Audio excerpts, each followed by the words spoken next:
La France, depuis longtemps, épuisée de numéraires et de graines par les accapareurs royaux, bouleversée en tout point par les traîtres fanatiques et les fonctionnaires contre-révolutionnaires, déchirée par les factions intérieures et trahie par ses généraux, et cernée par 500 000 satellites des despotes conjurés avec Louis XVI pour nous remettre à la chaîne.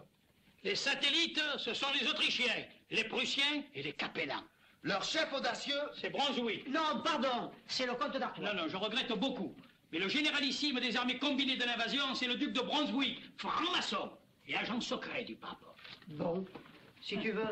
Leur chef audacieux, soufflé par le comité des Tuileries, nous sommes de nous remettre à la merci de notre ancien tyran et de reprendre nos fers. Oh, et alors? Mes chers compatriotes, ne vous laissez pas endormir.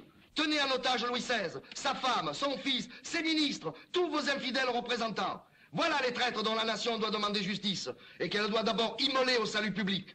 Après quoi, elle pourra s'occuper de la proscription des indignes capés et du châtiment de tous les conspirateurs. Signé, l'ami du peuple. Vive Marat, vive l'ami du peuple. Tout de même, Capet, c'est un drôle de nom. Mais tu t'appelles bien Baumier, toi. Pourquoi veux-tu que le roi ne s'appelle pas Capet, hein? T'as vu, Arnaud? Alors, quoi de neuf? Je viens des Jacobins avec Garnier et Philibert, et les autres délégués. T'as qu'à y dire que je l'embrasse et tu signes après. Et alors? Il paraît que Robespierre et Antoine n'ont pas arrêté de travailler chez Duplay depuis 2 jours et 2 nuits sans se coucher. Toute la journée, il y a eu des réunions dans toutes les sections. Il paraît même que Santerre, au faubourg Saint-Antoine, voulait marcher tout de suite. Sans Robespierre, qui est contre une action non préparée, ça y était.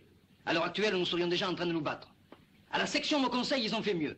Ils ont purement et simplement proclamé la déchéance du roi.